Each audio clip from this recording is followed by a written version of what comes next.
नमस्कार दर्शकों, बसपा प्रमुख मायावती ने अपनी एक्स पोस्ट पर लिखते हुए कहा, हरियाणा में हो रहे विधानसभा चुनाव के दौरान कांग्रेस द्वारा दलितों की लगातार की जा रही उपेक्षा व तिरस्कार से साबित होता है कांग्रेस पार्टी में जब अभी कुछ भी सही नहीं है तो आगे क्या होगा। ऐसे में दलित समाज के लोग कांग्रेस व बीजेपी आदि को वोट देकर खराब ना करें।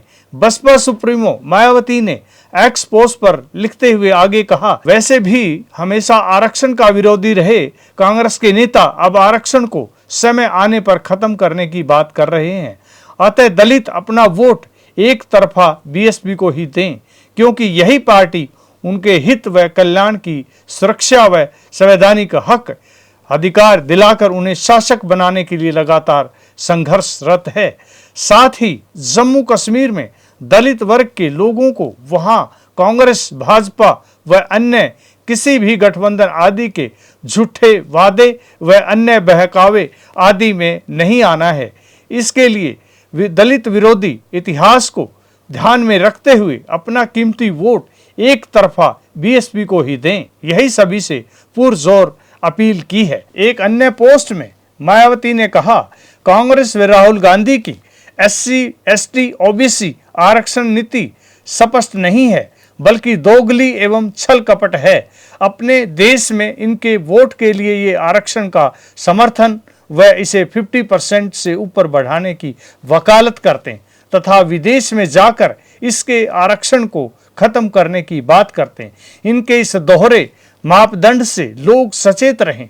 यह भी सच है कि केंद्र में इनकी सरकार ने ओबीसी आरक्षण संबंधी मंडल कमीशन रिपोर्ट लागू नहीं होने दी थी। साथ ही बीएसपी के संघर्ष से एससी, एसटी के पदोन्नति में आरक्षण को प्रभावी बनाने के लिए संसद में लाए गए संविधान संशोधन बिल को भी कांग्रेस ने पास नहीं होने दिया था, जो अभी तक लंबित है, तथा ना ही इस मामले में इनकी सरकार ने कोर्ट में सही से पैरवी की थी। इस आरक्षण विरोधी कांग्रेस व अन्य पार्टियों से भी लोग सजग रहें।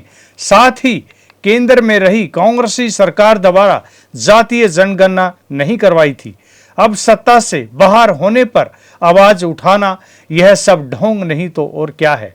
देश में अभी तक हुए राजनीतिक घटनाक्रमों से यह साबित होता है, खासकर कांग्रेस व अन्य जातिवादी पार्टियों को अपने बुरे दिनों में तो कुछ समय के लिए इनको दलितों को मुख्यमंत्री व संगठन आदि के प्रमुख स्थानों पर रखने की जरूर याद आती है, लेकिन ये पार्टियां अपने अच्छे दिनों में फिर इनको दरकिनार कर देती हैं तथा इनके स्थान पर फिर उन पदों पर जातिवादी लोगों को ही रखा जाता है, जैसा कि अभी हरियाणा प्रदेश में भी देखने के लिए मिल रहा है। जबकि ऐसे अपमानित हो रहे दलित नेताओं को अपने मसीहा बाबा साहब डॉक्टर भीमराव अंबेडकर से प्रेरणा लेकर इन्हें खुद ही ऐसी पार्टियों से अलग हो जाना चाहिए तथा अपने समाज को फिर ऐसी पार्टियों से दूर रखने के लिए भी उन्हें आगे आना चाहिए, क्योंकि परम पूज्य बाबा साहब डॉक्टर भीमराव अंबेडकर ने देश के कमजोर वर्गों के आत्मसम्मान व स्वाभिमान की वजह से अपने केंद्रीय कानून मंत्री पद से इस्तीफा दे दिया था, जिनसे प्रेरित होकर फिर मैंने भी जिला सहारनपुर के दलित उत्पीड़न के मामले में इसकी हुई उपेक्षा तथा ना बोलने देने की स्थिति में अपने राज्यसभा सांसद पद से इस्तीफा दे दिया था। ऐसे में दलितों को बाबा साहब के पद चिन्हों पर चलने की सलाह भी देती हूं। इसके अलावा कांग्रेस व अन्य जातिवादी पार्टियां शुरू से ही उनके आरक्षण के विरुद्ध रही हैं। राहुल गांधी ने तो विदेश में जाकर आरक्षण को खत्म करने का ही ऐलान कर दिया है।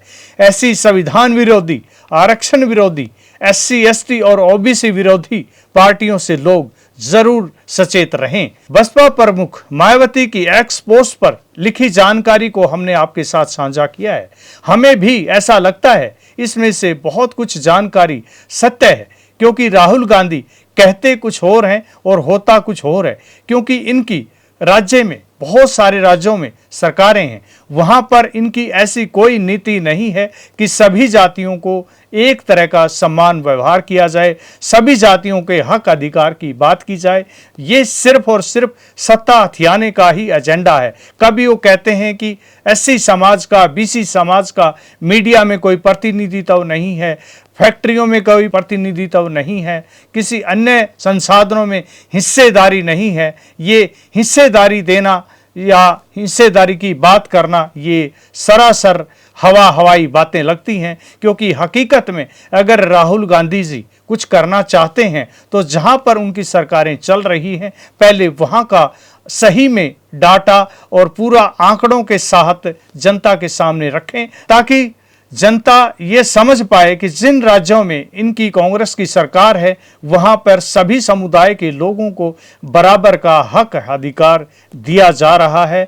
सारे बैकलॉग पूरे कर दिए गए हैं, रिजर्वेशन पूरी दी जा रही है और हर तरह के संसाधनों में बराबर का हिस्सा दिया जा रहा है। वरना राहुल गांधी भी अपनी बातों को दुरुस्त कर लें, हवाई बातें करने का कोई फायदा नहीं है। जय भीम, जय भारत।